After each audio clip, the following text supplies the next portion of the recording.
adolescencia, crímenes y castigos, un tema en debate hoy en nuestra sociedad a raíz de una ley que se está analizando promulgar que tiene que ver con bajar la edad de imputabilidad de los jóvenes a 14 años. Tenemos hoy dos invitadas que van expertas en este tema, a las cuales les voy a pedir que se presenten. Por favor, diputada. Sí, muy buenas tardes. Mi nombre es María Gabriela Burgo, soy presidenta de la Comisión de Legislación Penal, soy diputada por la provincia de Jujuy. Débora Domnieski, soy asesora de la Subsecretaría de Política Criminal del Ministerio de Justicia y Derechos Humanos de la Nación. Bueno, qué tema, ¿no? Entre los derechos humanos, entre la adolescencia, entre los crímenes que cometen los jóvenes. Gabriela, ¿cuál es tu postura, tu opinión? Veo con muy buen agrado que desde el Ministerio se haya comenzado el tratamiento de esta temática, algo que no es novedoso en nuestra sociedad porque ya tuvimos medias sanciones de en otras oportunidades. Es un tema que nos aflige y el dar este paso, el convocar a la sociedad, a todos los actores de los distintos ámbitos para que opinen y para que marquen o expresen sus posiciones y que posteriormente significará la construcción de una ley que debemos tener la idea, la base de que una ley no soluciona toda una problemática que está inserta en la sociedad, pero creo que el reconocer la problemática, el ponerse a trabajar como lo hizo el Ministerio, que después nos va a ¿Cuál es tocar. la problemática, Gabriela? Hay jóvenes que roban, jóvenes que venden drogas, pero jóvenes también que asesinan. ¿Cuál es la problemática? Bueno, la problemática es múltiple y variada. No podemos hablar de un solo problema. Sí hay un cambio dentro de la sociedad y creo que no pasa inadvertido. Estamos viendo niños que son cooptados cada vez más pequeños y son llevados. Y cuando digo son llevados es porque en ese camino siempre hay un adulto. Entonces creo que hay que empezar a prestar atención a eso. Y necesitamos obviamente de múltiples medidas y de políticas públicas, y cuando hablamos de políticas públicas hablamos de una fuerte inversión por parte del Estado en tocar o llevar adelante múltiples medidas previas a la posible acción delictual que lleve adelante un adolescente. Pero en ese sentido tenemos medidas previas, inversión de recursos, medidas previas a la promulgación de una ley, pero también tenemos que ver cómo la ley contempla las medidas a posteriori de su promulgación. Digo, un niño o un puber, un joven de 14 años que es imputado, ¿cuál podría llegar a ser su destino y su futuro? Bueno, eso tiene que estar contemplado también en la ley, obviamente. Lo que pasa es que no tenemos que ceñir simplemente que la medida es la prisión de la libertad o la privación de la libertad. Esa es la última ratio, la última medida y la más significativa. Previo a eso, también tiene que estar establecido en este sistema legal o en este régimen otras medidas alternativas o preventivas antes de la posible detención o privación de la libertad. No se apunta al castigo, ya vemos que y con todos los avances de la sociedad y con toda la realidad que hoy tenemos, que el tener a un adolescente privado de su libertad, reclutado en algún instituto, no es la medida más convincente ni más necesaria para estos niños. Por eso el Estado quiere modificar toda esa realidad y tenemos una franja etaria de niños que están afuera de ese régimen, en donde se manejan con una discrecionalidad el juez que tiene a la hora de tomar una medida. Entonces queremos que también eso esté dentro del marco de la ley. Vuelvo a decir, la privación de la libertad es la última ratio. Esta ley no apunta a privar a los niños o a los adolescentes que han cometido alguna conducta contraria a la ley vayan presos. No apunta esta ley. Si ha sido entendido de esa manera, creo que hubo una confusión en cuanto a cómo se captó o cómo se captó esta idea. No se apunta a eso. Débora, y entonces desde los derechos humanos, ¿cómo ven esta cuestión y cuáles serían las estrategias que ustedes proponen o los planes, los proyectos que ustedes tienen?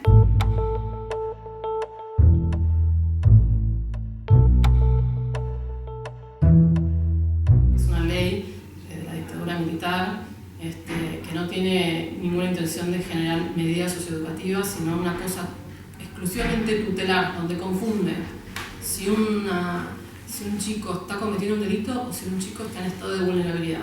Entonces, en cualquiera de esos dos supuestos, hoy el Estado tiene la posibilidad de cooptar a ese chico con el discurso de que es en su beneficio, lo puede privar de libertad. O sea, la necesidad, la urgencia de una nueva ley es para terminar con eso, que hoy en todo el país, dependiendo de la provincia, del juez, del fiscal, del defensor, decide qué hacer. Entonces hoy tenemos chicos de 17 años que están privados de libertad por estar en situación de vulnerabilidad, o peor aún, tenemos chicos que hoy son inimputables, porque según la ley actual tienen menos de 16 años, y también están privados de libertad como medida de protección, o sea, no como medida de castigo, porque ni siquiera se la llama privación de la libertad. Entonces, el Ministerio propone un proyecto de ley a presentar en el Congreso, donde primero termine con esto y las cosas estén claras. Esta cosa de que la privación de la libertad es la excepción es un mandato internacional en el que hay unanimidad de acuerdo.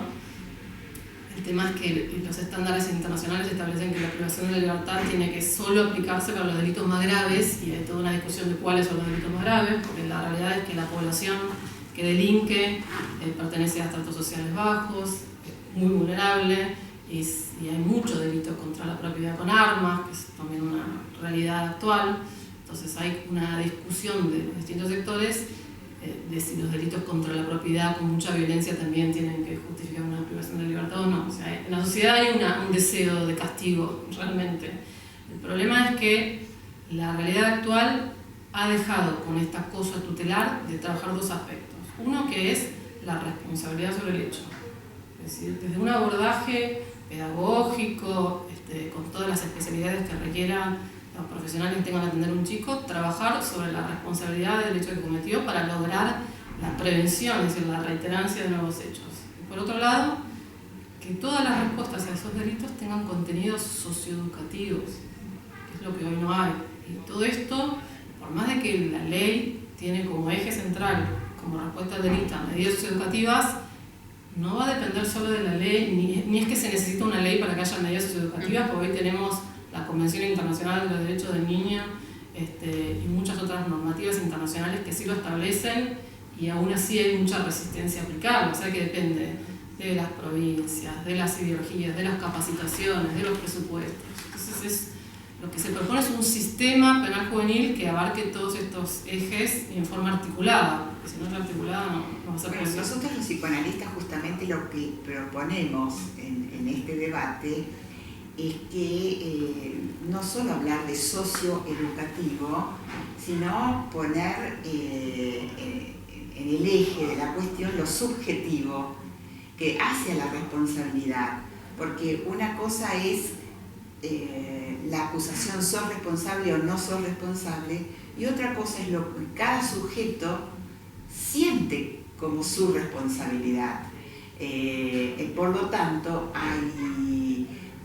la ley no puede contemplar cómo cada adolescente se implica en el acto que cometió, de qué manera lo hace. Usted hizo un aporte en este sentido a las mesas, que el ministro especialmente lo leyó y está muy interesado en el abordaje del caso a caso, cuando hablamos de las responsabilidades en términos subjetivos. ¿Sí? Bueno, en ese sentido lo que yo proponía es, de alguna manera, hacerle algún training a los jueces respecto de qué es el caso por caso. ¿Y qué es el caso por caso? Es que cada adolescente es diferente a otro. Es que justamente uno de los puntos que se tocó y una de las mesas que se llevaron a cabo, reuniones, encuentros que se llevaron a cabo en el Ministerio, uno de los temas abordados fue la especialización.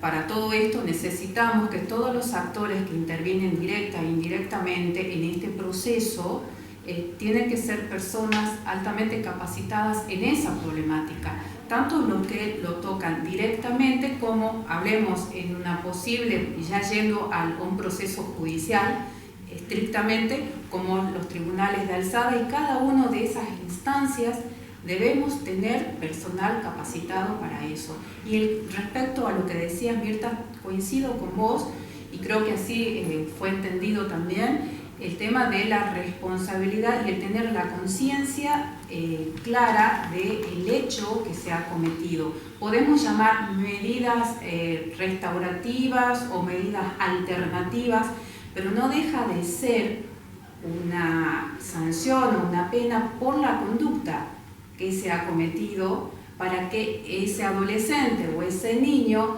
tome conocimiento y reconozca y pueda en esa elaboración o esa evolución interna que hace sobre el hecho que ha cometido, pueda dar ese paso y entender que ha sido perjudicial a la sociedad y a sí mismo en la mayoría de los casos, y pueda reinsertarse normalmente a una sociedad, para lo cual el Estado tiene que intervenir. Yo lo denomino a eso inclusión en la civilidad, porque nosotros estamos acostumbrados a hablar de los derechos civiles, pero la civilidad es también algo más que la sociedad. Implica como cierta posición de responsabilidad en los códigos, en las leyes, en los hábitos, pero también en relación al otro, al semejante. Entonces, me parece que si no logramos, por ejemplo, a través de un juicio oral, donde el adolescente vea y sienta y tenga también la oportunidad de expresarse, de que hay algo que lo abarca también a él, que es cierta contención, ¿no? De lo civil, pero de la civilidad también, nosotros lo llamamos a eso ley simbólica, pero que tiene que ver con estar incluidos dentro de un sistema que nos protege a todos, pero también a cada uno de nosotros. Yo estoy totalmente de acuerdo, y ojalá podamos lograrlo, que implica capacitación no solo de los jueces, fiscales y defensores que vienen con una ideología propia del sistema penal de adultos, y es otra la realidad, y entonces los jueces necesitan tener equipos interdisciplinarios en los juzgados que nos ayuden en esta vinculación, articulación con los adolescentes, pero también nos tenemos que olvidarnos de cuál es la población de la que estamos hablando. Digamos, es una población que ya viene muy golpeada, muy marginada, donde el trabajo es mucho más difícil. En muchos casos quizás se puede lograr, pero Débora, quisiera disentir un poquito contigo en este aspecto, en el aspecto de las clases sociales, porque cuando tenemos lo que se llaman los hijos de los políticos, ¿no? Que cometen delitos, ¿no? Hasta asesinatos, no son de las clases vulnerables en el sentido económico o educativo, son niños o adolescentes vulnerados en un sentido psicológico, podríamos decir. Entonces, si bien es cierto que tenemos una franja muy grande de niños en la calle, ¿no? Y que son las partes de la sociedad más vulneradas, por ejemplo, cuando hay pandillas en los countries que atacan, digamos, que hacen vandalismo, ¿no? También están atacando la civilidad y la propiedad de la sociedad.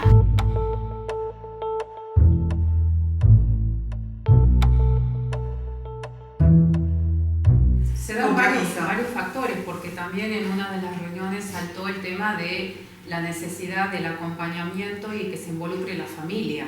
O sea, la familia no puede quedar al margen y exenta de todo esto. O sea que sin querer o queriendo, lo que se ha tratado es de poner a todos aquellos que van a estar implicados de alguna manera en esto que se quiere hacer, que no va a ser la salvación, no después de que se sancione, que se debata, no va a haber, ya no vamos a tener niños o adolescentes que delinquen, no va a pasar eso. Es un paso más a tratar de, me atrevería a decir, ir transformando, ir convirtiendo más convirtiéndonos más en ciudadanos, hablando o compartiendo con lo que vos decías, y involucrarnos y ser responsables también como ciudadanos, cada uno en el eje y responsabilidades que tenemos, pero empezar a dejar de taparnos los ojos y mirar hacia adelante en qué se puede colaborar y en qué se puede ayudar, ¿no?